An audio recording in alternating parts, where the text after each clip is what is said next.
Good evening, everyone, and welcome to our presentation tonight. I'd just like to introduce our speaker, Tom Ramos, who is a nuclear weapons designer and works at the lab here in Livermore. He's been a member of St. Charles for the last 40 years. He was a graduate from West Point, and he served in Germany and Korea. Then the military sent him to MIT for his physics degree. And he's here to share with us some information and knowledge about Oppenheimer and the work he did and how that all connects with religion. So, welcome, Tom.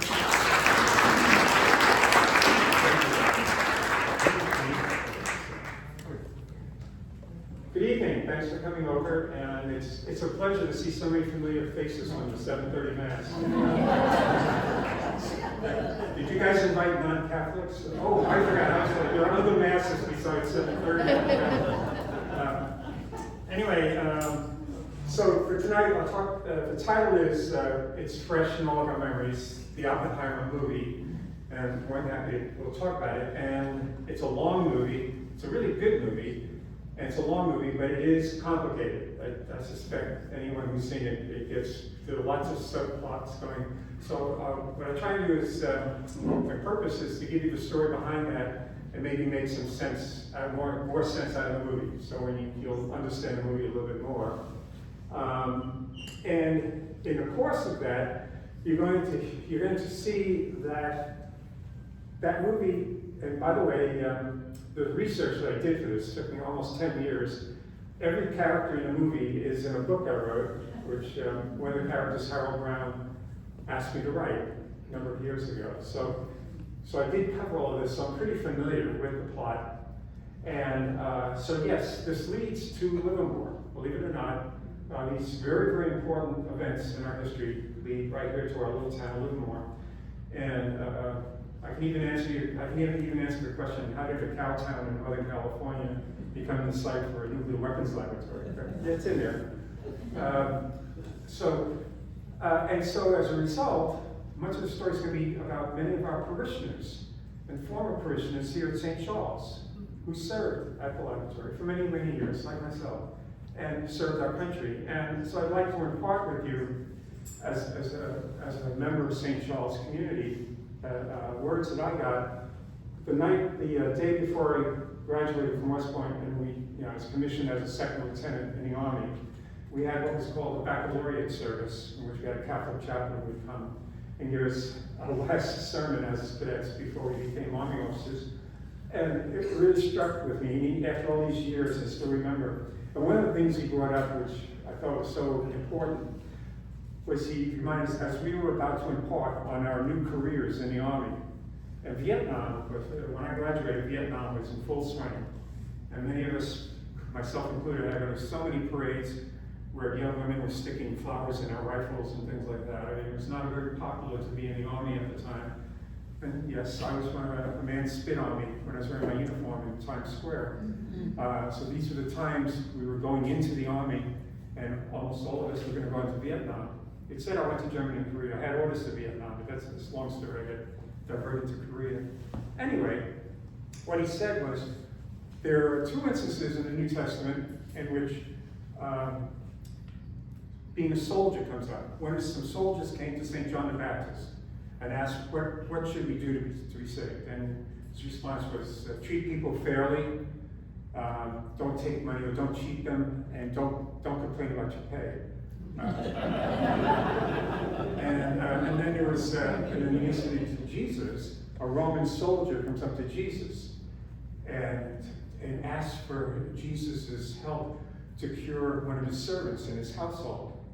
And Jesus is going to move to do that. He was going to go to that, and the soldier stopped him and said, and tells him the same words we say at every Mass. Lord, it's not necessary for you to come under my roof, but only say the word, my servant will be healed. Repeat, those are the words of a soldier. And Jesus' response was not to condemn him for being a soldier, but to say this is some of the greatest faith I've seen is this soldier's faith in Jesus, that he was ready to accept Jesus' divinity. So the priest then told us, so you're entering a career which is endorsed by Jesus himself. Can't be too bad.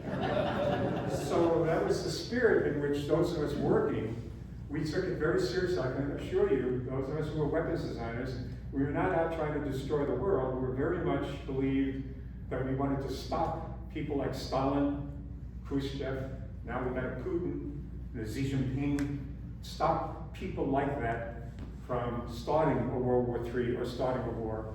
And the best way in our mind was, the best way to stop a war is to deter people like that from doing things in the first place. And of course today we're facing Putin in Ukraine, and God help us if Xi Jinping decides to invade Taiwan. All right, so that's the spirit behind this. And so this is a story about many of those people. Now last, before I start on the story, because it ends with a good Irish Catholic, John F. Kennedy, will be at the end. He's one of the heroes, one of my personal heroes. And he came out to Berkeley to congratulate or to thank the physicists at the laboratory for averting a nuclear war.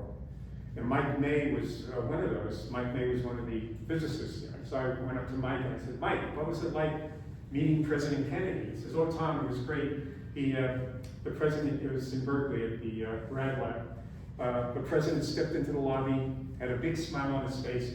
He stepped across the lobby straight to me and stuck his hand out, shook my hand and said, thank you very much, thank you so much. He said it was the proudest day of my life. At that moment I realized I needed to write that story about these citizens of Livermore, some of our predecessors around here. So with that happy start, now let's get back into the movie, okay? And, all right, now, Christopher Nolan, you saw the Academy Awards. He won the Academy Award Best Director, right, and then Best Motion Picture. And he made a trailer about the movie, and he opens up the trailer and said, J. Robert Oppenheimer was the mastermind of the atomic bomb. Well, that's not really true. That was not really true, okay? If you really want to know who was the real mastermind, it was a woman. And she kind of looked like my grandmother. She would be soaking wet. She weighed about 65 pounds. She was a tiny woman. And there's a picture up on the left. Her name was Lisa Meitner. And in the 1920s and 30s, she was a theoretical physicist, and she worked at a place called the Kaiser Wilhelm Institute in Berlin, Germany.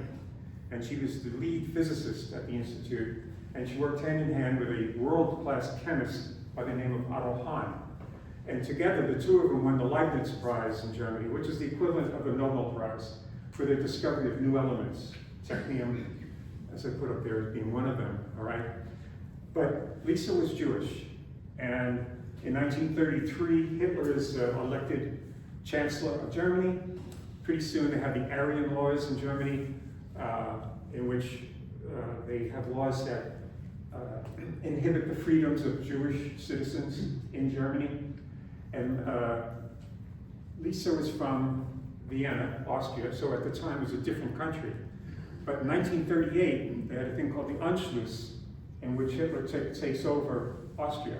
So now Austria becomes part of Germany, and Lisa is now a citizen of Germany.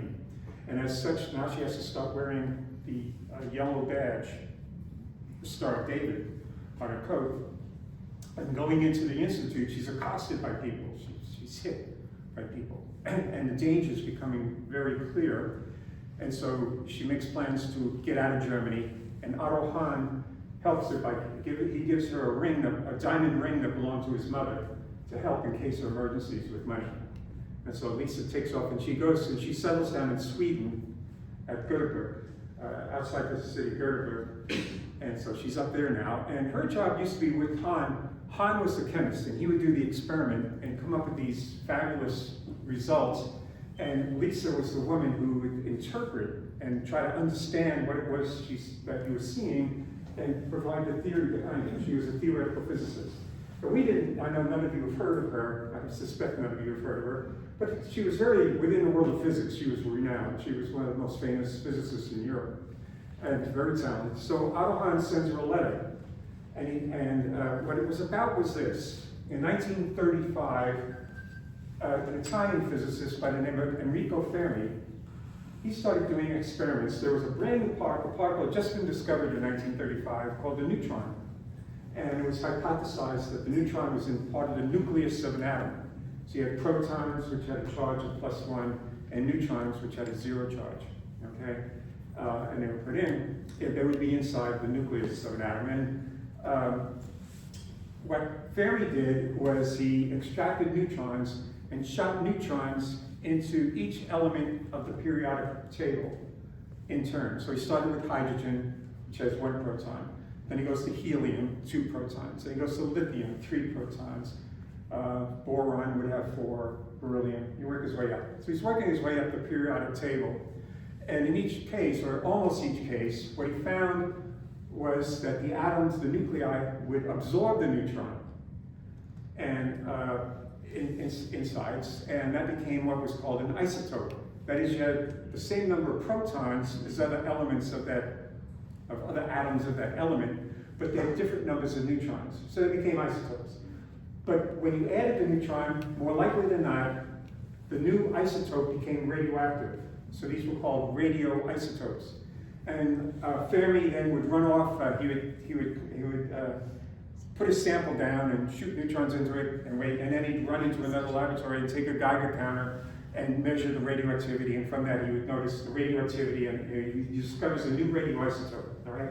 So he's doing this all the way up, and everything's fine and dandy, until he gets to the last element known to mankind at the time, uranium, which is element 92 protons. And when he shoots neutrons into the uranium, instead of seeing a radioisotope, he gets a myriad of radioactivity, gets all sorts of radioactivity. Obviously, there are different radioisotopes shooting off stuff. He'd never seen this before, didn't know exactly how to explain it. So in a journal entry he writes in the Italian Journal of Physics, he just says, I saw this, I don't know how to explain it yet. Okay, and then Hahn reads that article and he decides he's going to replicate Fermi's experiment with uranium to see if he can see the same thing himself. And he does. He shoots it in, and sure enough, he sees a lot of radioactivity coming out. But Hahn is a chemist, and so he takes this foil of uranium that he'd been targeting, and he chemically analyzes it, and he discovers the element barium in it. And barium is halfway down the periodic table. It's nowhere close to uranium. It shouldn't be there by any imagination. So he's confused, and he writes a letter to Lisa Meitner in Sweden, and he tells her exactly what he did. And Meitner at the time, her nephew, Otto Frisch, a man named Otto Frisch, also from Vienna, is there with her for the Christmas holidays. And within 4 days, Lisa Meitner interprets his experiment, and she comes up with a theory she calls nuclear fission. So it's a brand new form of energy. And she and her nephew then do calculations based on the information they got from Hahn, and they determine that a nuclear fission event is 1,000,000 times more energetic than a chemical event, like TNT or dynamite. This is 1,000,000 times more energetic than those kind of reactions. And they write up their results in a British journal, Nature, and they write it up. And this sets the world on fire. This is a brand new form of energy that's never been seen before. And so physicists around the world are reading it, and they get really excited about this brand new discovery.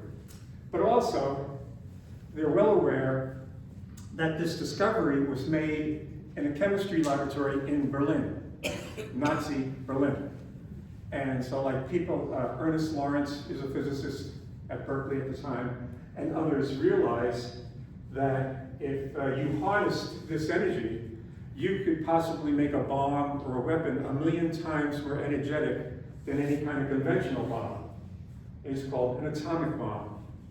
So, I mean, immediately, this is within days of the discovery, people realized if you could harness this thing, you'd suddenly have something 1,000,000 times more energetic than possible. And so they're concerned. And then the next part of this, well, I gotta brag a little bit, that this is her, I made a visit to her grave, and Lisa then moved to England later, and she would work with the British government in their atomic program, and that's her grave. in a little town. It's in a churchyard in Bramley, England. And it's just a little gravestone. It says Lisa Meitner and the dates of her birth. But she's an icon of physics in the 20th century. Okay, the next step. So that article goes out, and there's a big little confusion among physicists. And that is, if this stuff is 1,000,000 times more energetic than a chemical reaction, then that foil of uranium, it should have disintegrated, it should have melted. And so, I mean, that's a huge amount of energy. But you conduct the experiment, and you still had a foil of uranium. It was still there. Most of the uranium atoms didn't fall apart. They didn't blow up into nuclear fission, which was the splitting apart of the nucleus. And I said, why not? And the answer came from a Dane, and an American. The Dane is a man named Niels Bohr. He's also called the father of the atom. And the American is John Wheeler. And none of you have ever heard of John Wheeler. Wheeler is probably the greatest American physicist of the 20th century. You probably heard of Richard Feynman, right? Have you heard of Richard Feynman? Yes. Well, Wheeler was Feynman's thesis advisor, okay? And maybe you know him. He coined a phrase called black hole to describe a star so massive that even light doesn't escape from it. That was a Wheelerism. Wheeler came up with that term for it. So he's really bright. He's down here. Here's Bohr, and here's Wheeler down there. And they set out to answer the question, well, how come the foils are still around? And they revised the theory of nuclear fission that Lisa Mike brought up. And they say, well, it's not any old atom of uranium that splits apart when it gets hit by a neutron. It was only one isotope of uranium. And it's an isotope just discovered 4 years earlier. And it's uranium-235. Now, in nuclear physics, when you say the number 235, when you say uranium, you know it's 92 is the number of protons, and then the whatever 92 plus what neutrons becomes 235. Okay, I can't do the math right now, but that's that's the isotope. The standard isotope of uranium is uranium-238. That's predominantly, practically all, over 99% of uranium on Earth is uranium-238. But this very rare 0.7% isotope, that's the one that was fission, they said.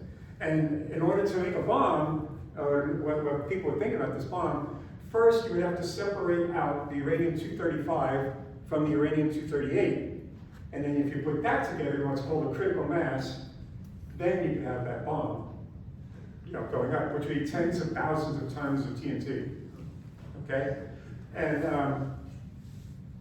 so people thought, and when you did the calculations, to get a critical mass, you needed only about 25 to 50 pounds of uranium-235, would be equivalent to something like 10 or 20,000 tons of dynamite, right? And that was, I mean, people knew this, physicists knew this back in 1940, okay? And within 2 years, there became weapons programs in Germany, as I have Great Britain, Japan, and eventually the United States would all have nuclear weapons programs to make an atomic bomb. So it's not just us, not just the Germans were well aware of this, the Japanese were well aware of this, as were the Brits. Okay. Now, at the time, there was a man in Washington named Vannevar Bush. He would play the role of what we now call the president's scientific advisor. They didn't have such a position in those days. But Vannevar Bush had the ear of President Roosevelt. And Lawrence, when he reads the article by Wheeler and Bohr, which comes out, by the way, on September 1st, 1939. Yeah, that comes out September 1st, 1939.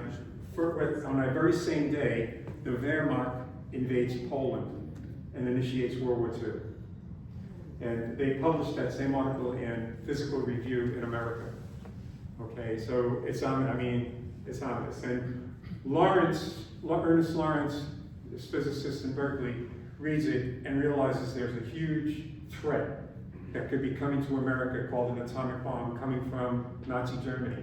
and he wants to wake up the government to that. So he goes to see Vannevar Bush to tell him, we need to address this, we need to do atomic research, start an atomic program.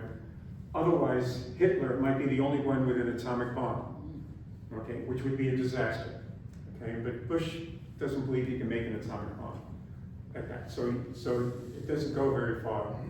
How am I doing? I want to make sure I stay on the program here. Later on, the British put together a committee called the Moore Committee, and they have 2 Nobel laureates on that committee. They come together and they say, well, by the way, according to our calculations, if you have 50 pounds of uranium-235, you get the equivalent of 10,000 tons of TNT. That gets Bush's attention, and finally he does go in to see President Roosevelt, and he says, I think we need to start an atomic program, and he gets permission to start an atomic program. Okay, there's a lot in between, but I'm going to have to skip it for now, okay? Read my book. Okay, now back to Lawrence. A little bit more history. He arrives in Berkeley. He's Robert Sproul. If many of you are graduates of UC Berkeley, you have the Sproul building, and he was the chancellor and president of the University of California. And when he arrives to become chancellor of the University of California, he wants to take Berkeley from being a scientific backwater into a world-class scientific institution. And to do that, the key is he wants to get a key person, and what he wants is he enlists a man named Ernest Orlando Lawrence, who at the time is an assistant professor of physics at Yale University. So he goes, he gives Lawrence a deal he can't refuse, and Lawrence comes out to Berkeley.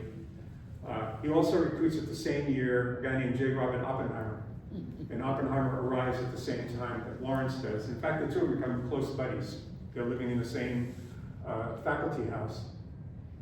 And then Lawrence doesn't disappoint Sproul. Within 2 years, Lawrence invents a machine that accelerates particles so powerful it can penetrate an atom and go into a nucleus.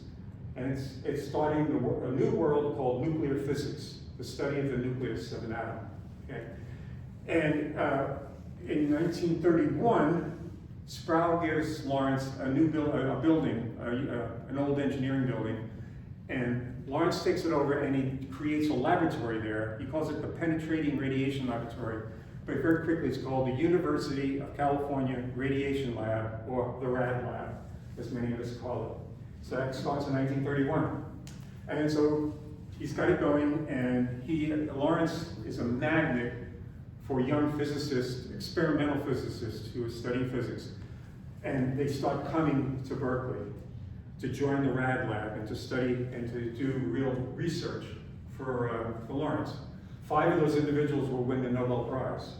So, Sproul was right. I mean, it became a world center of physics. Okay, now, when Lawrence reads about the problem, when he reads the Bohr-Wheeler paper, that you have to separate the isotopes of uranium, Lawrence has an idea how to do that, and he invents a machine that will do that.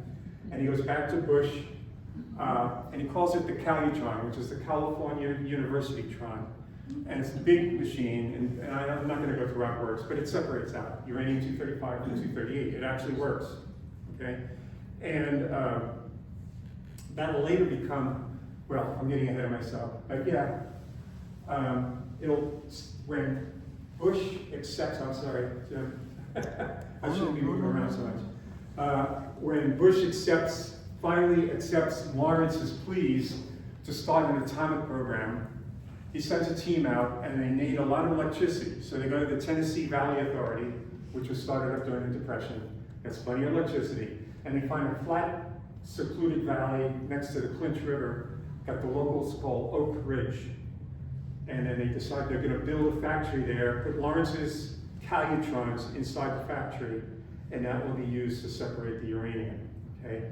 But that's a project way too big for the RAD Lab. So he's going to need a big organization, and he decides to go with the United States Army to build this thing. And let's see. Meanwhile, back at the ranch, at the RAD Lab, another physicist by the name of Edwin McMillan also decides to replicate Otto Hahn's experiment in Berlin, and he does. Instead of using radium, which is what Hahn used, he uses the cyclotron to shoot neutrons into the target. And sure enough, he sees the nuclear fission, he sees all the fissions splitting out. But then Macmillan being Macmillan, he then takes it out and he extracts out the uranium that's left over, that has not fissioned. And he examines it and he notices that it decays with a half-life of 1 day. It's highly radioactive. The normal uranium has a half-life of 500 million years. That means if it takes 500 million years for half of it to decay. It's very stable. It's been around on Earth since the beginning of Earth. That's why it's still radioactive. By the way, all the heat that makes up volcanoes and earthquakes, it all comes from the uranium buried in the Earth. I mean, it's still decaying. That's where the heat comes from. So it's very stable. But this had a half-life of a day, much more radioactive. And Macmillan guessed, and he was correct, that what he was seeing is in the case of uranium-238, instead of causing a fission, instead of causing the nucleus to split, it just absorbed the neutron, and so uranium-238 became uranium-239. Okay, so it still had 92 protons, but now it has one more neutron. But it's highly radioactive, and what happens is the extra neutron decays, and it turns itself into a proton and emits an electron. And that emitting an electron is called beta decay. So you got a fast electron comes out, and that can burn your skin if you get close to it. So that means element 92 becomes element 93. Well, nobody knew anything beyond uranium. The uranium is named after the planet Uranus. And so to follow that scheme, the next planet out is Neptune. So Macmillan calls this new element he thinks is discovered Neptunium, named after the planet Neptune. And so then Lawrence comes into his office and says, Ed, I need you in Cambridge, Massachusetts. And Macmillan says, yes, sir. And he and another physicist by the name of Louis Alvarez, they get on a train and they head out for Massachusetts. And I'll explain that a little bit later. And while he's gone, a Swede working down the hallway from Macmillan, his name is Glenn Seaborg. So Glenn calls out, he sends a Western Union telegram to Macmillan, says, Ed, now that you're gone, do you mind if I pick up and do your experiments where you left off? And Ed says, sure, go ahead. So then Seaborg, who's a phenomenal chemist, he goes in and he isolates out a pure sample of neptunium. It's microscopic, you can barely see it. And then he studies it and it decays, and neptunium is now decaying with a half-life of 4.5 days, also highly radioactive. And Seaborg guesses correctly that neptunium also beta decays. That is, one of its neutrons turns into a proton. And so instead of being 93, you now have element 94. Right? You now have one more proton in there. And the next planet out is Pluto. And so he calls the new element plutonium. So plutonium is now discovered at the Rad Lab. So what will later on happen with the atomic bomb, the two sources for the atomic bomb are the cautron, invented at Berkeley, and plutonium is also discovered in Berkeley. So the two fuels for the atomic bombs were all discovered at the Rad Lab. Okay? This thing with David Briggs, what happened is when Lawrence went to see Bush to start up an atomic program, Bush says, okay, no, I don't think you can make an atomic bomb. I need you right now to start a laboratory to develop radar. The British have just made this new invention. It's called a electron cavity magnetron. And it will change radar from being 1 meter wavelengths down to 10 centimeters. And it could be a game changer for the war. You could use radar now to even see the periscope of a U-boat, for example. And so that's a big game changer. So Lawrence agrees, and he starts up the MIT Radiation Laboratory, and that's why he needs Macmillan and Alvarez out there to help him with that. And while he's there, he makes friends with a man named David Griggs, who is a world-class geophysicist, and Griggs will have a big role in the events to come. Okay, I'm not boring you now. We'll get back to the movie any second now. Okay, now we're going to get to the movie. So, Vannevar Bush, like I say, he needs to get an atomic program going, and he realizes it's way too big for Lawrence and the Rad Lab to do. So he needs a big organization, and he decides the United States Army. He's going to use the U.S. Army. So he goes to see General George Marshall, Chief of Staff of the Army, and he says, I need your help to create this thing. And Marshall agrees, and he starts what will eventually will be called the Manhattan Project. It has other names, but eventually it becomes the Manhattan Project. And the first leader, he's a district engineer. It's given to the Corps of Engineers of the Army. First leader is a Colonel John Marshall from the Schenectady district. He's a district engineer up there, and he doesn't have the passion and the ambition, and he's too cautious. So he's relieved, and they pick on another engineer colonel, Leslie or Dick Groves, comes over and he takes over the program. And Bush tells him, "Move! I need you to move. I need you to secure Oak Ridge, make it government property." And so within 48 hours, the government buys Oak Ridge, and Groves is on his way. And then Groves realizes now he needs another laboratory, yet another laboratory, to gather physicists together who are going to design the atom bomb, to how you're going to put this thing together. So his first thought, he flies out to the Rad Lab, and he meets with Lawrence, and he asks Lawrence to create another laboratory. And Lawrence says, I'd be happy to, but I'm up to here trying to get the Y12 plant in Oak Ridge going. And it is. It's a debacle out there trying to get the calutrons running at Oak Ridge. At one point, Lawrence has the whole thing taken apart and put up together again. They had young men from Tennessee running it. He brought physicists from Berkeley down, and they put together and they assembled and they made the calutrons. And then they started going, and then they started breaking down and weren't being properly run.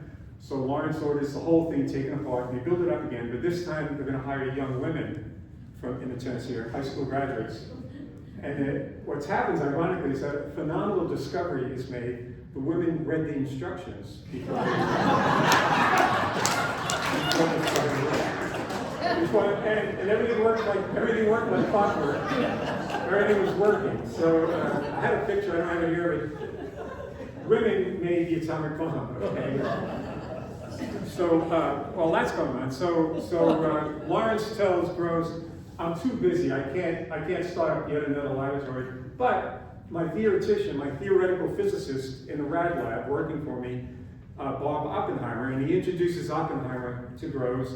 Groves says, okay, and they make a deal, and then, of course, Oppenheimer agrees to take over, and he creates the laboratory at Los Alamos, New Mexico. And then that's going, and I want to make sure I don't screw up anything here, blah, blah,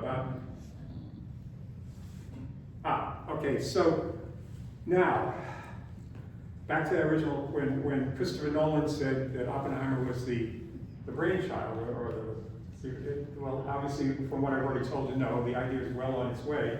What's needed is you simply have to craft it into what's called a critical mass and hold it together long enough for it to explode. So what you really need is an organizer. Now, Oppenheimer's a very bright, extremely bright man, and he had the energy to organize things, get things organized. So he was the right man. Not that he was the only man, but he was the right man. He was good for the job. And Oppenheimer starts recruiting phenomenal physicists from around the nation, all to show up at Los Alamos to get this thing going. So the first design, pretty straightforward. You get two subcritical masses of uranium, and then you smash them together into a supercritical mass, and boom, and you get a boom. Problem with plutonium, plutonium is 1,000 times more radioactive than uranium. And the problem is, if you have two subcritical masses of plutonium coming together, then they're shooting out neutrons because they're more radioactive. So as you're approaching each other, you get the fissions are starting before you form a critical mass. You have too much radioactivity, in other words. So by the time they finally come together, as they heat up, they become bigger, and they come together in a flash, and they release a flash of neutrons, but you don't get an explosion. The whole thing just falls apart. So it's not going to work. And then a man named Richard Tolman, who is the head of the physics department at Caltech, comes up with an idea of using what he calls implosion. And that is, you form, instead of having two subcritical masses and banging them together, you form a subcritical mass into, say, a hollow sphere, let's say. And then you surround it with high explosives, and when you set off the high explosives, they'll push in on it and squeeze it into a little ball of critical mass. And then, now with plutonium, this is 1,000 times faster than running it this way. This way it takes 2 milliseconds, 2,000ths of a second. Doing implosion-wise is now in microseconds, millionths of a second. So it's so fast that the extra radioactivity of plutonium is not an issue. And in fact, it's the only way you can make a bomb with plutonium is by using implosion. So you have to go so fast with it, okay? And so then they start the implosion bomb, okay? And Tolman does not show up in the movie, but his wife does. If you remember, there were bar scenes in the movie where a beautiful blonde was having nice discussions with Oppenheimer at the bar. Yeah? All right, I'll skip it. Okay, that's his wife. That's Tolman's wife. Okay, how am I doing here? Okay. Now, when Oppenheimer is recruiting people to come to Los Alamos, top on his list is Enrico Fermi. Fermi leaves Italy because his wife is Jewish. And Mussolini, who's is the fascist leader of Italy, like Germany, Italy starts enacting laws prejudicial against Jews. And Fermi realizes the danger to his family. So when he's awarded the Nobel Prize in 1938, he, on his way, when he goes up to Sweden, he brings his family with him. And then they get on a ship, and he's already offered a position on the faculty of Columbia University. So then he takes off. While he's up in Stockholm, though, he does visit with Lisa Meitner. He spends a day with Lisa Meitner talking, where she explains her theory of nuclear fission with him and with Fermi. And so the two of them actually have a whole day or two together before Fermi takes off for America and Columbia University. There's a nice picture of Fermi up there. He's probably one of the greatest physicists of the 20th century. Okay, and just as much as Einstein is well known for the relativity, his theories of relativity and that, so too, that's on the world of the universe, big things, right? But in the world of the minute, in the world of atoms and subatoms, it's quantum physics that rules there, and Fermi's the master of that. So the two of them kind of complement each other, just as much as Einstein was coming up with theories of the universe, so too was Fermi giving us theories of how quantum physics works. Okay, phenomenal physicist. So he comes to Columbia and he starts up working on nuclear fission, and then Oppenheimer gets him over to Los Alamos, and Fermi has one proviso though. He says, well, if you're going to invite me, I want you to invite my good friend Edward Teller. Teller is a Hungarian-born physicist from Budapest, and he becomes friends with Fermi back in 1933.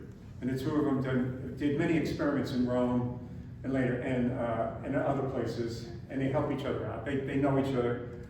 Teller is a very bright young man, and the two of them just get along well. And Fermi says, I want you to invite Teller with me. And so Oppenheimer says, sure. So he invites Fermi with Teller to come to Los Alamos.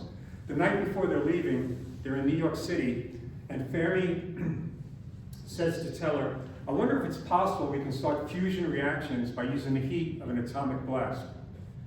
Now, what he was saying is, in the 1930s, Russian physicists came up with a theory of how the sun created the heat that we enjoy, the light and the heat.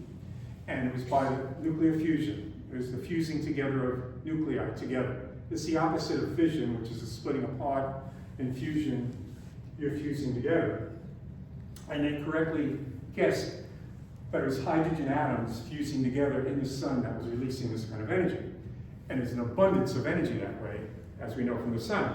And so Fermi's question basically was, I wonder if an atomic blast could start initiating these fusion reactions we see coming out of the sun. You can even get more energy out of the blast. And Teller, after thinking about it for a couple of days, comes back and says, you know, I think we can do it. I think it's possible. And he calls the design of this thing a super. It would be a super weapon. Not the atomic bomb, but a super bomb, where you had to use an atomic bomb to initiate reactions. And these are fusion reactions are when the two atoms smash together. And you need a lot of kinetic energy to make them go because they both have positive charges. And so they repel each other. So to overcome the repulsion, you need to give them a lot of kinetic energy to make them come together. And so in other words, saying is get the high kinetic energy. But there's a physicist another one in Vienna, he's a really ugly dude. His name is Ludwig Boltzmann.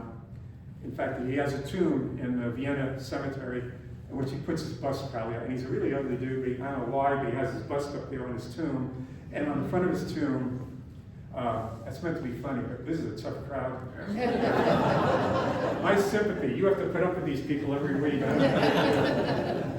Anyway, on front of Boltzmann's tomb, he has the Boltzmann equation, and with the letter K is the Boltzmann constant, in which he equates heat with energy.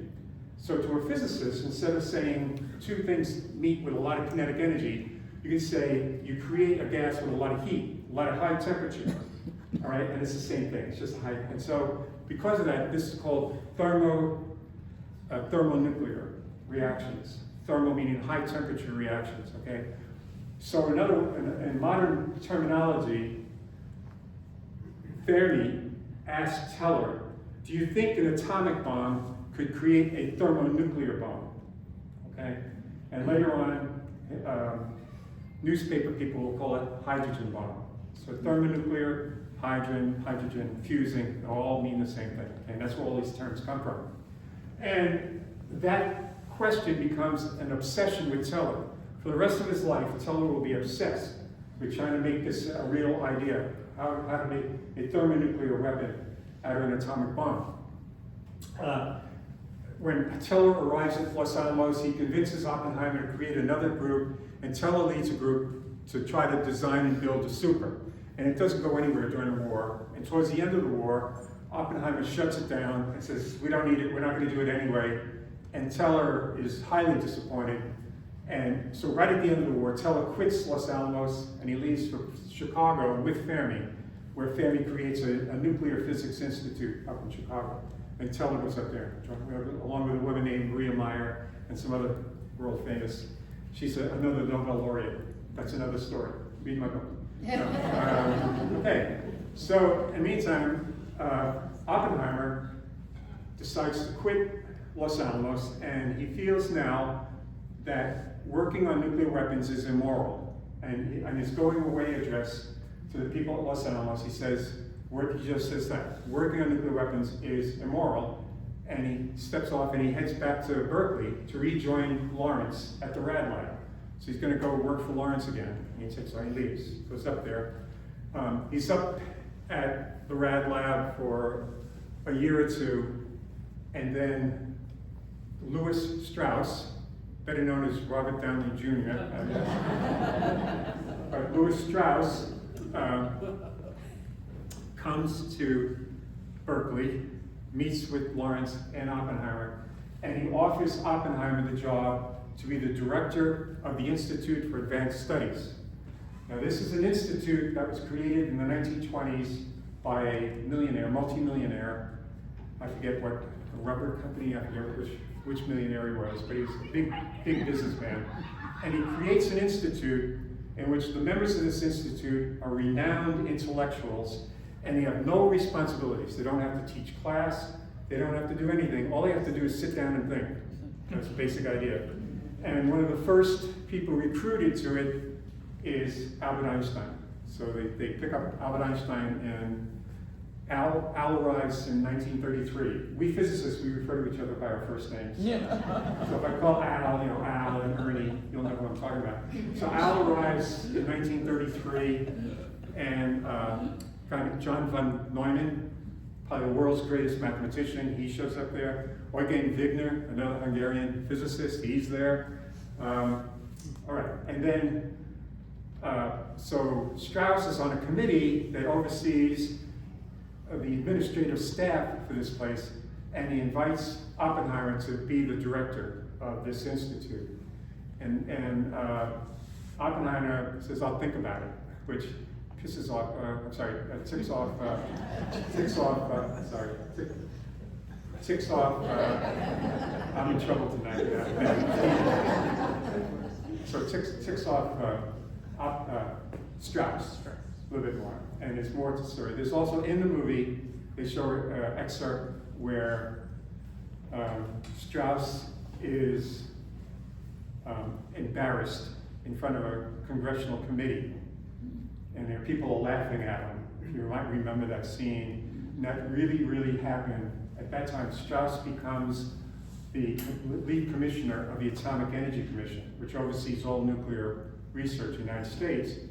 And Strauss wanted to stop the exportation of radioisotopes outside the country because he felt that they were somehow connected with the atomic bomb. Well, they weren't.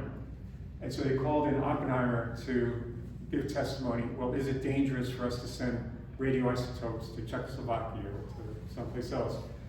And instead of just saying, no, it doesn't hurt, Oppenheimer says well, it would be more dangerous than giving him milk, but less dangerous than giving him olive oil or something. He shows it in a very debasive way and he embarrasses Strauss. And Strauss is totally humiliated, embarrassed, and that starts a huge split between the two. They first met in New York City. They're both Jewish, and Strauss was very active in Jewish activities in New York City. And that's where he met Oppenheimer, and he wanted Oppenheimer to get really more involved, and Oppenheimer was not so based on supporting religious activities. Oppenheimer was very agnostic in that sense. But that's where they first met, and that did start a rift between the two. And the movie kind of accentuates that, makes a big deal of it. In my opinion, overdoes it a bit, but anyway, that does start friction between the two. Okay, now, Oppenheimer's gone, and then the guy who replaces him is Norris Bradbury. And Bradbury decides he needs to get the super thing going again. So he goes up to Chicago, meets with Teller, and offers him a contract. Hey, come back to Los Alamos, I'll give you a whole division, and you can start to do your work on the super again. And Teller agrees, okay, I'll do that. And so Teller comes back to Los Alamos for a second time, and he, because of Oppenheimer's going away speech, he has a lot of influence at Los Alamos. People highly respect him at Los Alamos, and so there was not a lot of passion for doing thermonuclear research at Los Alamos for that reason. And so Teller ends up having to invite friends from outside Los Alamos to come in, and among two of them that he brings in is John Wheeler again. Remember John Wheeler from the early days with Bohr coming up with the revised theory of nuclear fission. So John Wheeler comes to Los Alamos, and another one is George Gamow, who's a Ukrainian, born in Odessa, phenomenal physicist, and none of you have heard of him, I'm guessing. Have you ever heard the term Big Bang Theory? Okay. Well, Gamow is the man who gave us the Big Bang Theory. He's the one who coined that phrase, the Big Bang Theory. So these are very top-notch, world-class physicists, and they come and join Teller at Los Alamos to get the super now started after the war. And how am I doing? Okay. Now it's 1946, and Congress passes the Atomic Energy Act. There was a lot of fighting in Congress, and the fighting was about the role of the military with nuclear weapons. And the prevailing feeling within Congress was they wanted to wrest control of nuclear weapons away from the military. And so what they do is they create a commission of civilians appointed by the president that would now have control over nuclear weapons research in America. And this is called the Atomic Energy Commission. Okay, 5 commissioners will be appointed by the president. But as a compromise with all the arguing in Congress, there will be a deputy commissioner who has to be a flag level officer. That means a general or an admiral. And that person is called the Director for Military Applications. And that person becomes a conduit between the Pentagon and the AEC. So the Pentagon says, we need a weapon that will blah, blah, blah. And then the deputy will then say, okay, AEC laboratories, this is what we want from you guys, okay? So that's kind of the connection. Today, the AEC, of course, is the Department of Energy, but the AEC is created. I just thought I'd bring up Lieutenant Colonel Ken Nichols, another West Pointer, engineer officer, and very bright guy, had a PhD in hydraulic engineering from Iowa State. He was Dick Rowe's deputy during the Manhattan Project, but he becomes the general manager of the Atomic Energy Commission. And he's just running stuff. And later, in the circumstances I'm about to come up later, in the movie, You might remember there's a character that looks like a Nazi officer from Raiders of the Lost Ark. Remember this guy with the round things, and he just looks like this Nazi guy that comes around, and he grimaces at Oppenheimer during the hearing, and that is Ken Nichols. That character is Ken Nichols, and Ken Nichols had nothing to do with creating that hearing or anything. And in fact, ironically, when Oppenheimer is told his clearance is being revoked, the first thing he does is he calls up Ken Nichols, his friend, and says, "What do I do?" Nichols tries to help him out, so they were friends and all that. But in the movie, he's portrayed as this Nazi guy out after him. But he doesn't look like a round, spectacled Nazi. That's the real Ken Nichols, and I just thought that's not. Just in his memory, okay? Poor guy was suffered in the movie. Okay, now in 1949, the Russians detonate an atomic bomb in a little town called Semipolatinsk. It's in Kazakhstan. The Russians started an atomic program during the war, but Stalin never paid much attention to it until the Americans fired off in quick succession 3 bombs, 1 in Trinity and 2 over Japan. And then Stalin became aware of the military implications of atomic bombs, and then he puts the program in overdrive, and he makes Lavrentiy Beria, the head of the secret police, the head of the atomic program in Russia. And Beria goes up to the scientist, headed by a guy named Kirkachev, and he tells him, look, they have all this spy information from Klaus Fuchs, the Rosenbergs. There were 30 Canadians working at the metallurgical laboratory in Chicago. So the Russians had all the information on how the Americans did it. And they took all the plutonium they could make, and they replicated the American Trinity device. And Beria tells the scientists, if this doesn't work, you will all be executed. So the stakes were huge, but they did not get executed. It actually worked. And so on August 49, they have it. But then Lawrence, especially, realizes he's well aware of work that the Americans were doing on the super during the Manhattan Project. And with Klaus Fuchs, that is now a known Soviet spy working at Los Alamos, that now the Soviets know everything about the super that we know, and they're probably on their way to making a hydrogen bomb.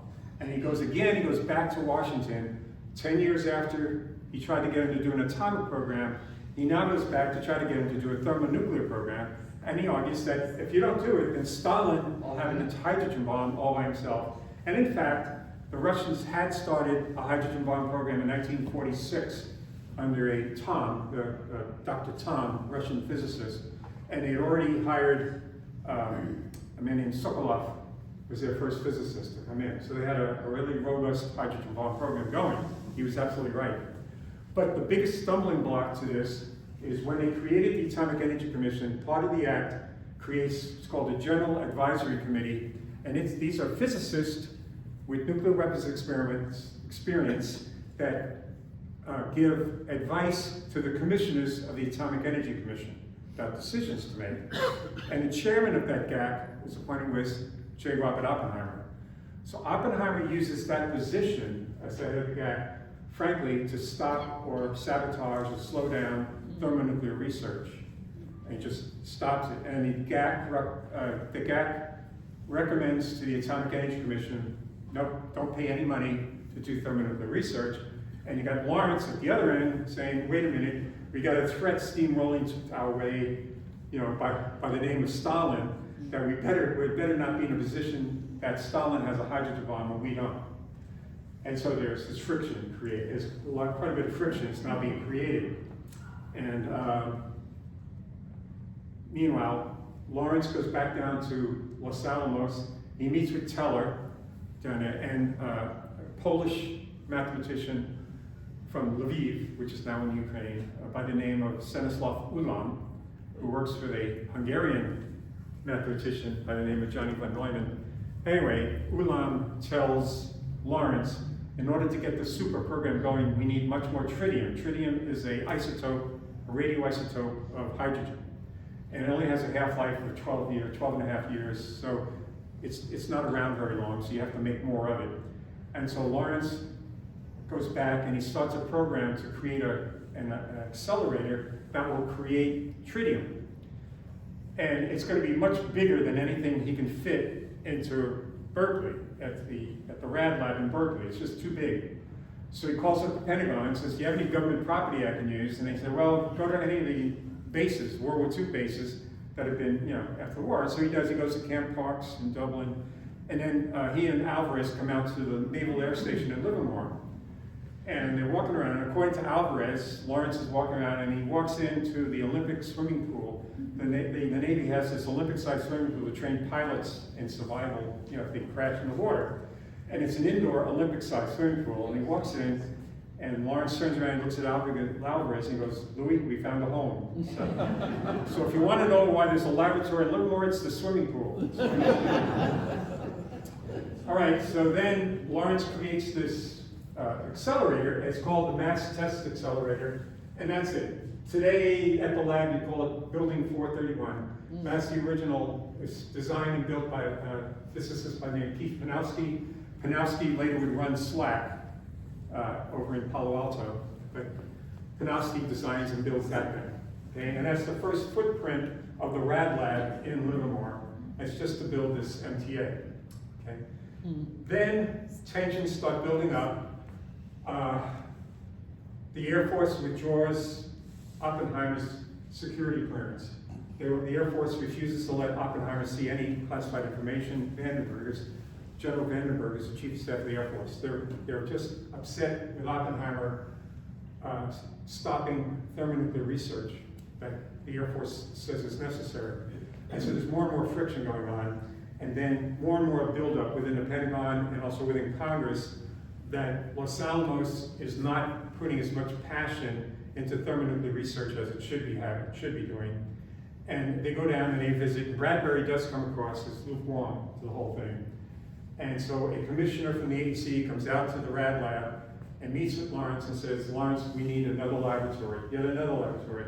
And Lawrence agrees, okay, he'll do it. And he then decides they're already out there in Livermore, that they'll build a laboratory in Livermore. And he has Herb York, who worked for him out at Y12, the Y12 plant at Oak Ridge. So Herb York will run an operation there. And so on the second day of September, 1952, this sign goes up on East Avenue.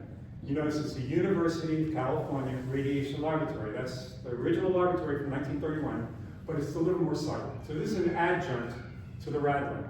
It's still being run by Lawrence. Lawrence is the director. And it's being run for the Atomic Energy Commission. Okay? When you get out here, because the stories, the horror stories of you had the people who live in Berkeley suddenly are now living in Livermore, and it was not pleasant. It was an unpleasant surprise for many of them. It was 112 degrees the first day the lab opened, which was a shock, quite a shock for many of them. And Teller gave lectures about nuclear weapons. They didn't have any place at the lab, so he gave them in the Livermore High School, in the auditorium. They had to sweep it, and he would give lectures there. So it was quite a thing. When I arrived here, and I went down First Street, I think there were 4 antique stores and 5 saloons. That was Livermore to me, so I think I knew what they were facing. All right, so this starts, and here they are. This is Lawrence, and Lawrence tells York, recruit Teller, because Teller, is the only guy with experience trying to do thermonuclear weapons. So they recruit Edward, and he comes down from Chicago and joins Livermore.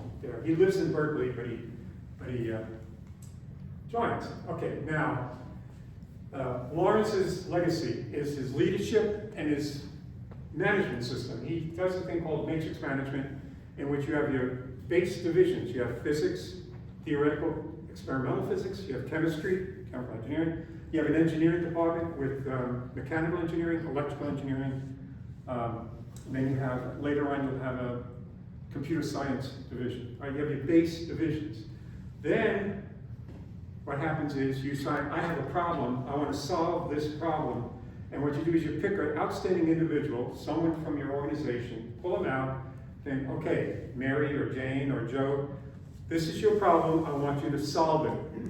And you start a program. So the program leader then picks individuals from the divisions and comes up with an eclectic team of chemists, engineers, and physicists, all working under a program. And the program leader has a say on their efficiency reports, so he has power. And they form this program, and they have one mission, is to solve that problem. When they solve the problem, then you dismantle the program and everybody goes back. And it's called matrix management. So everyone kind of has two bosses, your home boss and your program leader, okay? It's a highly innovative type of environment because you got all these people with various backgrounds contributing, okay? And so that's one of the main things I think that sets Livermore apart from other, especially Los Alamos. Los Alamos is more conventional, but Livermore has this Lawrence-like management style. Another thing that hits Livermore is this gentleman here. This is Johnny Von Neumann. I talked about him already. He's a phenomenal mathematician. I won't go through all of his achievements, except I can tell you when I went to school, my textbook in quantum mechanics was written by that gentleman a half century earlier, and it's still in print. I mean, he's just a genius. And he created the architecture for digital computers, even to today's day. Every digital computer you look around is a von Neumann architecture. And now I know some of you are going to look at me and say, no. I go to the movies and I saw it's Alan Turing who designs all these computers. Well, who is Turing's thesis advisor? Okay, so this guy was a real brain, and he was a friend of Edward Teller's. He was another Hungarian, but he comes out to Livermore. He comes out to Livermore, and I don't know how many. I talked to Mike May. I spoke to John Knuckles, and others. I said, well, how was it like when you arrived here at the laboratory? And he said, well, one of the first things is Dr. John von Neumann would tap me on the shoulder and said, Mike, I need you to write a computer code for radiator transport for a hydrogen bomb. And I looked at Mike and said, for God's sake, Mike, that's something you give to a team of physicists. And it would take them a half a year. What were you thinking? He says, well, Tom, I just got my PhD, and I figured that's what PhD physicists do. And so I just went to my office, pulled down a textbook on radiator transport, opened it up, and started making the physics equations into a computer code. And what Mike did became the backbone of all the computer codes we use for hydrogen bombs to this day. That's how smart Mike was. But the guy driving that was von Neumann, and he created at the lab what I call a computer culture, in which you don't do a thing until you successfully can model it on a computer and understand physics. Then only do you go off and experiment.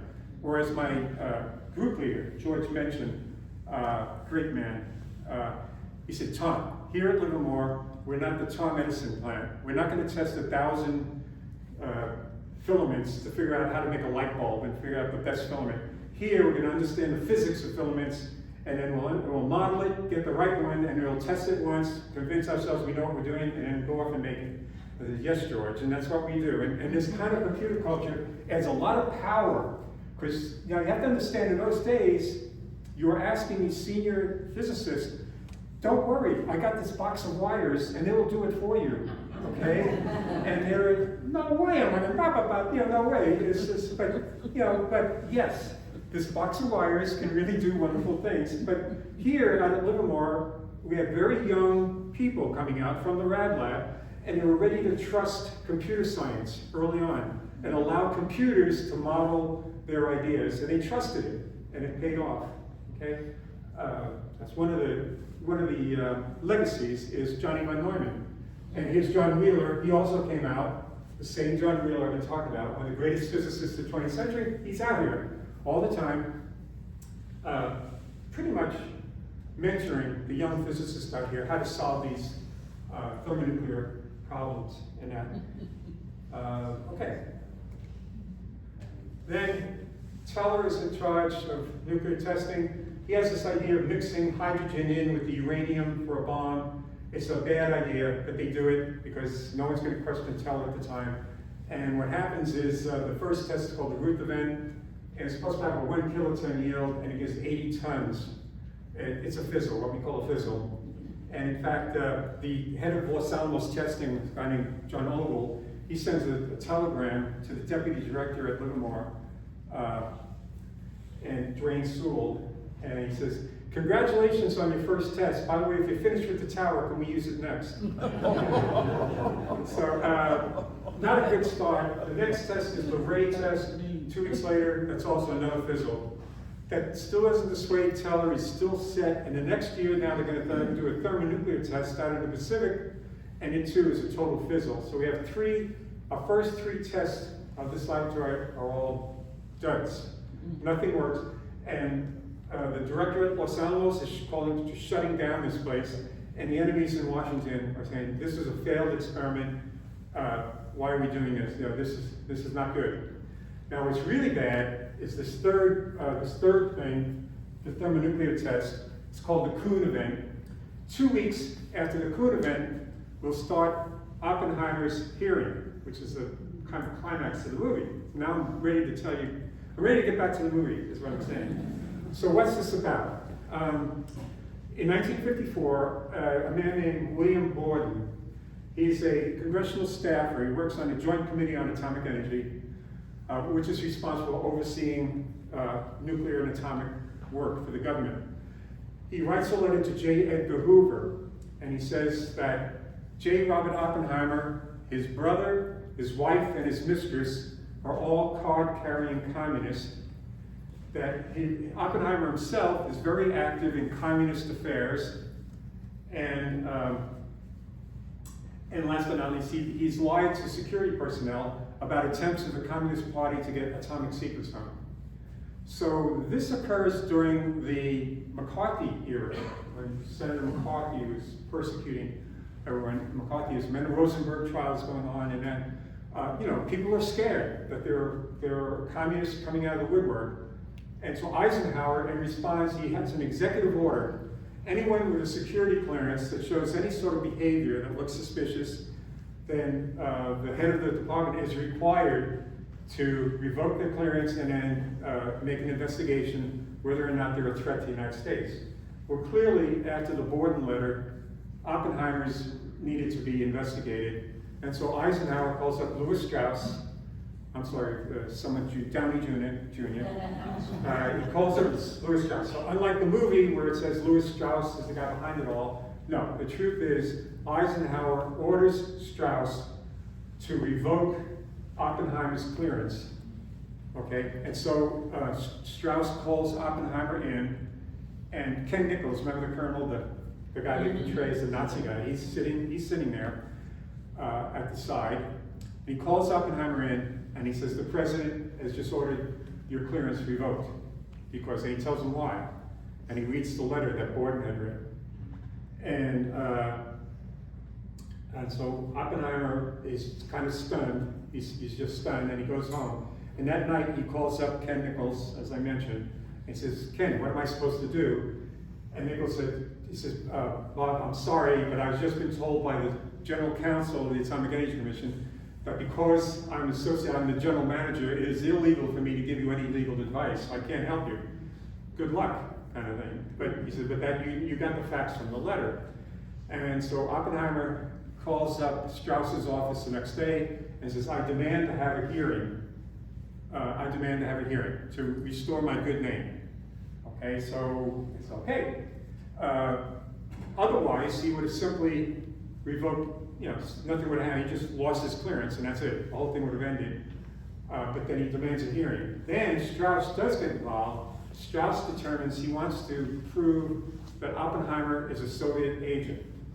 So in that sense, Strauss does not come in. Now this is all hyperbole, but remember, Strauss does have a grudge against Oppenheimer for having been humiliated at that committee hearing. So there might be some bad blood going on here. So, all right, so then the hearing's gonna take place. Now, for Strauss to show that Oppenheimer is a Soviet agent, he wants to prove, the proof is going to be how Oppenheimer had stymied thermonuclear research by the government. That's the proof. And Nichols even says, I don't think that's going to swim very well. That's not proof. Strauss says, I don't care, that's what we're going to do. So he doesn't do it. Now, what's making this interesting, and I think I was the first one to put this together in my book. If you read it, you know it. Am I allowed to promote my book in the, I don't know. It's too late. Anyway, I was thinking about this, and I did put this there because I had information from the lab, and I had information that, general information.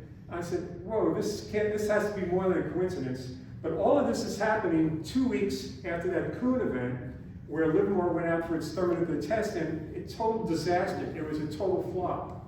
And people in Washington and Los Alamos were calling to shut down the laboratory. And now you got Strauss saying, I want you to come to Washington and testify how Oppenheimer was a stymied thermonuclear research. And so they met, so the witnesses he wanted are Lawrence, Teller, Louis Alvarez, and that guy David Griggs that I talked about, who is working at the MIT radiation lab. So the four of them, okay, we'll do it. And so Lawrence heads out to give testimony. And the night before he's giving testimony, there's a banquet for laboratory directors, and he goes there, and he's accosted by a commissioner, HC commissioner. What are you doing? You're a McCarthyist kind of thing. Because frankly, Oppenheimer was playing himself as a victim of McCarthyism. He was playing up that angle. And so they were saying, yeah, you're a McCarthyist. And at a dinner that night, Lawrence gets so upset, he leaves the dinner table, goes to the bathroom, and starts vomiting up blood. And he's having an attack of colitis. He's having a very severe colitis attack. He calls up his brother, who's a medical doctor, and the brother says, get back to San Francisco now. And so Lawrence then does that. Instead of going on to give testimony, he goes back and he does with a deposition. So the movie shows Lawrence as saying, oh, everything's great, but no, that's not the truth. In fact, Lawrence did testify against Oppenheimer, but with a deposition. He just didn't do it in person. That left Teller. So Teller goes in, and Teller gives his speech, and it's televised. I mean, they take movies of it, and the whole nation sees this. And Teller has, if you've ever heard him speak, he's a very dynamic speaker. He's a very, good speaker, and so he does that on the TV cameras. And for that performance, he's ostracized by the entire physics community of America as being an ultra-McCarthyist.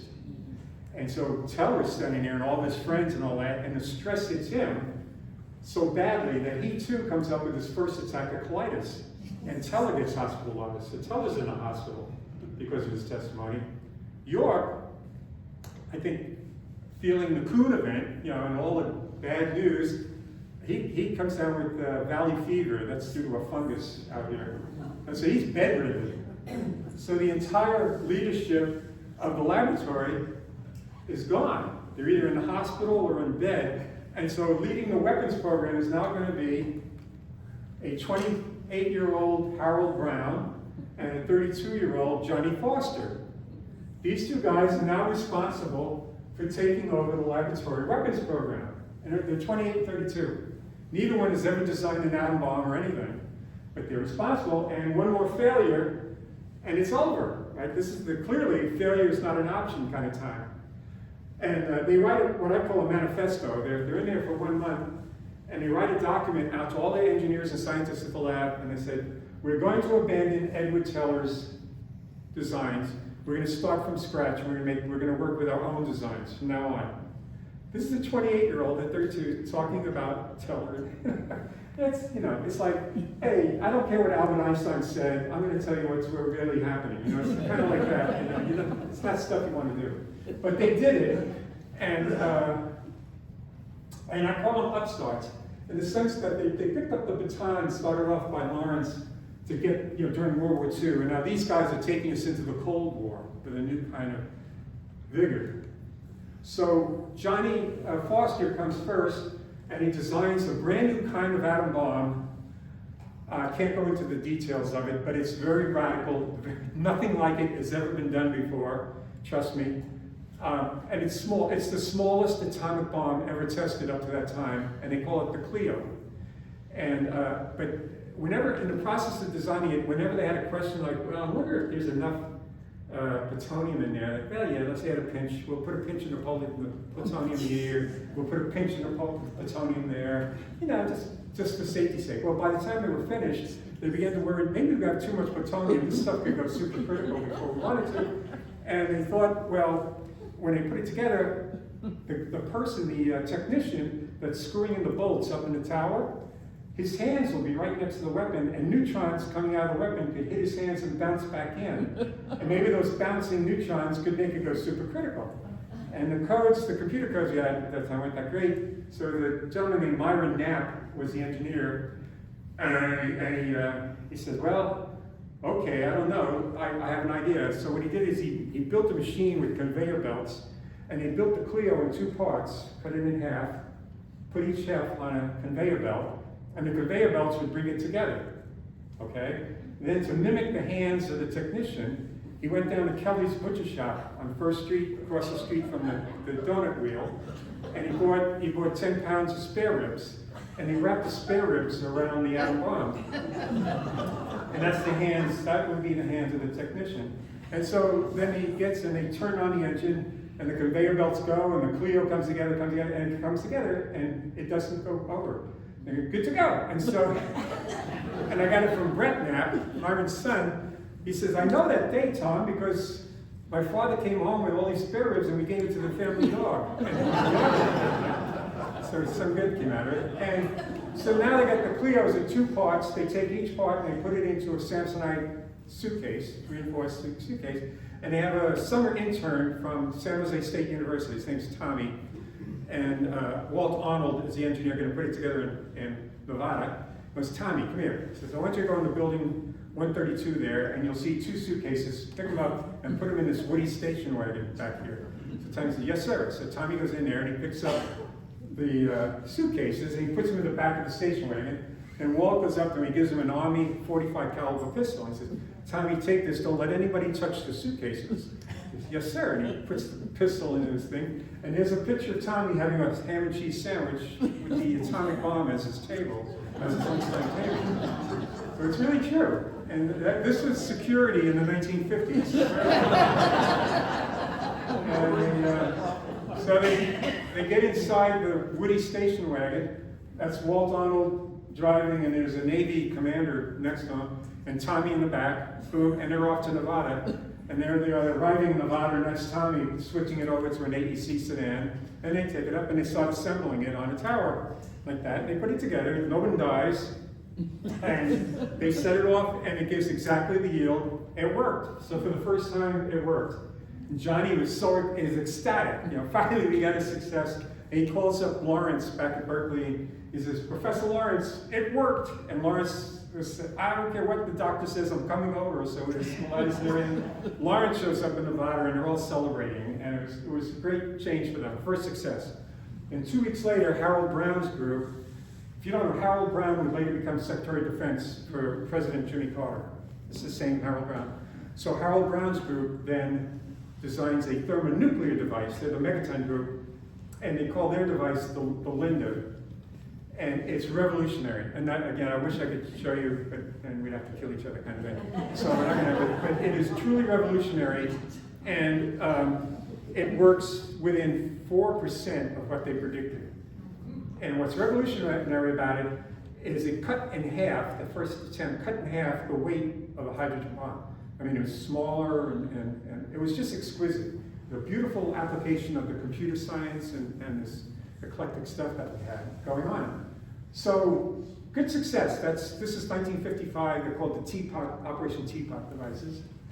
And I already talked about this with the matrix management. Here's examples where that's Jim Wilson, who's a phenomenal theoretical physicist from those days. He stayed here all the way to the 1980s. He successfully modeled a supernova. He gave the first really successful model of a supernova, among other things. But I know you never heard of him, but it doesn't matter. He's a really smart guy. And there he is giving a class. So he's a theorist talking to a bunch of experimentalists. But the one at the bottom, this is more important. David Griggs. Remember I told you David Griggs was the radar guy that kept getting involved, was a close friend of Ernest Lawrence. Griggs becomes the physics division leader at RAND Corporation, or RAND Project was built after World War II. The first hire was Griggs. First advisor was Louis Alvarez, and they all knew each other and they knew Lawrence from the MIT radiation lab days. And so Griggs, when he becomes the head of the physics department, he tells all of his people, hey, go up to Livermore and find out what they're doing. Important things are going on up there. Now, if you don't know, RAND Corporation was establishing the policy for the United States, nuclear policy in the Cold War. How the United States is going to defend itself in the Cold War. And Rand Corporation was the major think tank establishing that. And these were giants at the time, even to today's standard. These are your Albert Einsteins in political science, if you will. And so people like Bernard Brodie, he wrote a book called The Absolute Weapon. William Kaufman would later become the head of the political science department at MIT. He wrote the nuclear deterrence strategy that President Kennedy accepted, and that became the policy of the United States. That's Bill Kaufman. Herman Kahn, probably never heard of. He wrote on thermonuclear war. Well, tell me this, do you know a guy named Dr. Strangelove? That's the Hollywood characterization of Dr. Strangelove. That's Herman Kahn. He's Dr. Strangelove. Okay, Albert Goldstetter, he won the President's Award, Medal of Freedom, with him and his wife, both him and his wife won it, and the Latter brothers. Anyway, these are giants of policy analysis, and they're living here in Livermore. And they're working because of Lawrence's matrix management, they just get enmeshed with the physicists, and they're all working together. So the policy analyst is saying, well, this is a nice idea, but unless you make it small enough to fit inside this or that, it's not worth anything. And the physicists say, well, that's a nice idea, but you can't do that. Kind of, there was nice collaboration going on. I don't know if it ever happened again. And what I bring out is, just as much as in World War II, Los Alamos became a conglomeration of some of the smartest physicists in the world, and they came together to make the atom bomb, which stopped World War II. What's not known is in the Cold War, Livermore became the home for intellectuals to come together that formed the strategic plan of the United States to get through the Cold War without having a thermonuclear exchange with the Soviet Union. All those plans came together here in our town, all right? And with these individuals. So they're all working together, and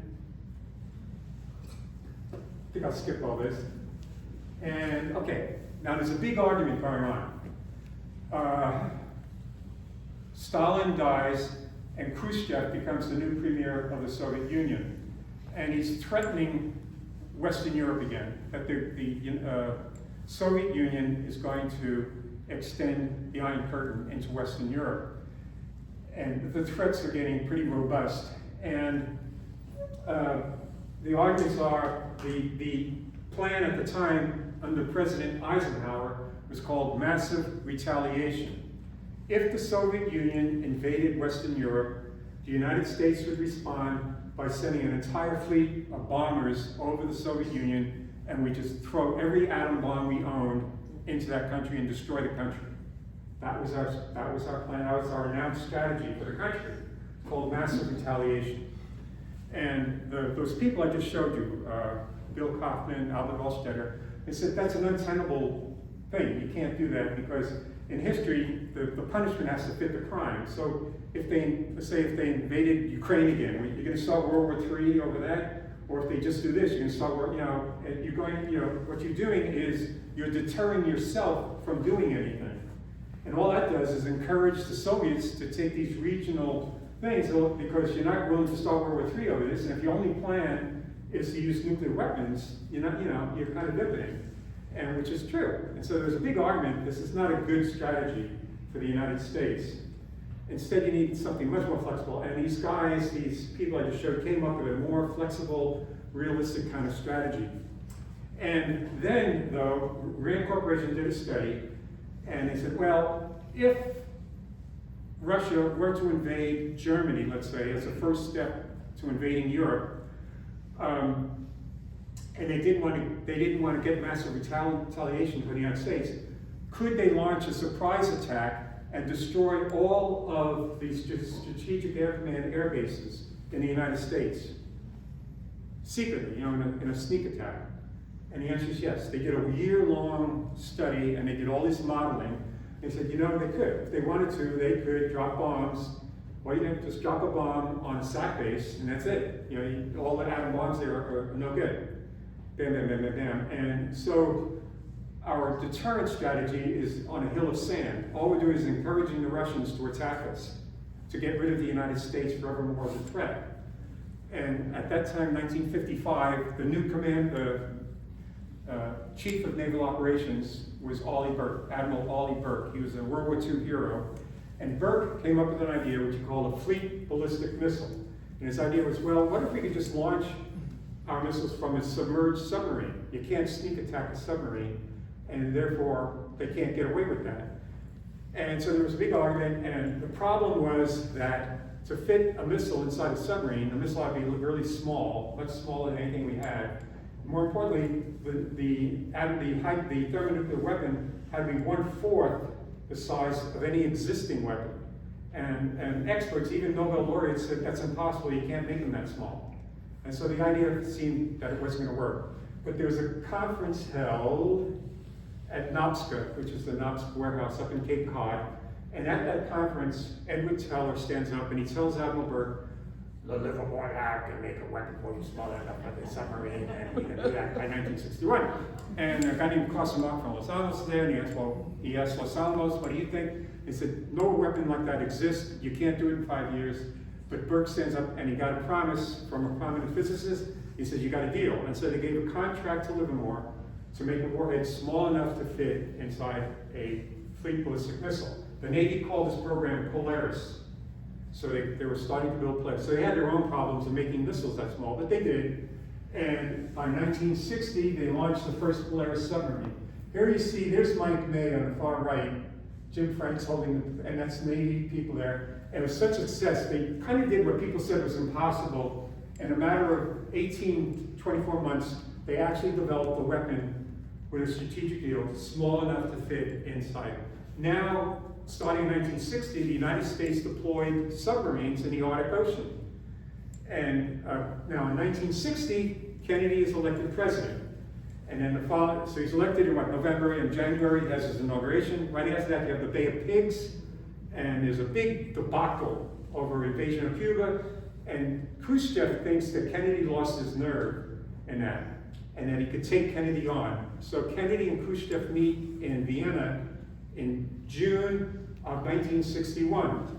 And in Vienna, Khrushchev tells Kennedy, I want all your troops out of Berlin by the end of the year, and out of the country. The Red Army's taking over, and we're going to move over. Of course, they're not going to stop in Berlin. They'll just go over all of Germany.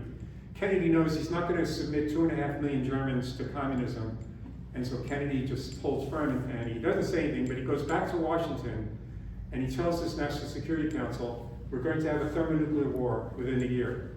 And they said his face was white, and I've seen pictures of him in the Times. He really is. His face is white, and but he's convinced we're going to have a thermonuclear war, and he has 6 executive orders within the next few months.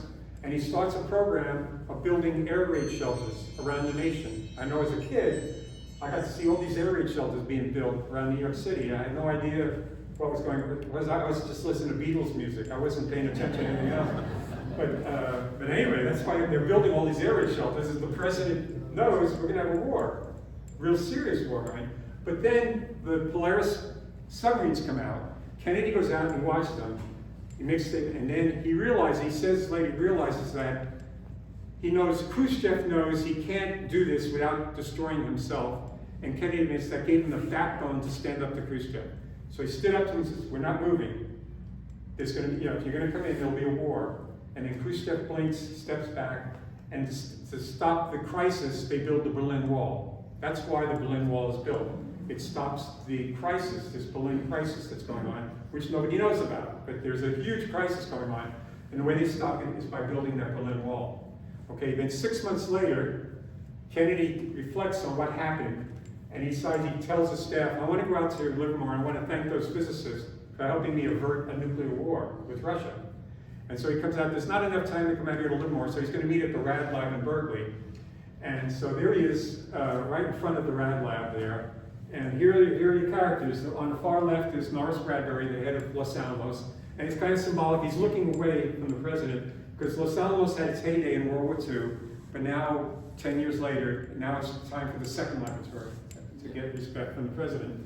And there's Johnny Foster, Edwin McMillan, who discovered Neptunium, Glenn Seaborg, now the head of the AEC, who discovered plutonium, the president, Edward Teller, Robert McNamara, and there's Harold Brown. Excuse me, and Lawrence dies in 1958 of colitis. He finally he succumbs to colitis in 1958. So it's too bad he didn't get to see his laboratory being honored by the president. But then he goes out to the football stadium at Berkeley, and in front of 85,000 people, you see him there, he makes a statement: "I'm forced to confront an uncomfortable truth. My administration, they went more to Berkeley than it does to Harvard." So he's kind of thanking, basically, in invisible words, thanking the Livermore lab for averting a nuclear war, keeping us at peace, kind of thing. So this is 6 or 7 years of research, and this is what it all boiled down to. It was Harold Brown, who you just saw, who insisted to Tom, you need to make this an unclassified book, and so that's the result of it. And that's what I came up with, right? And now I can honor any kind of questions you may have.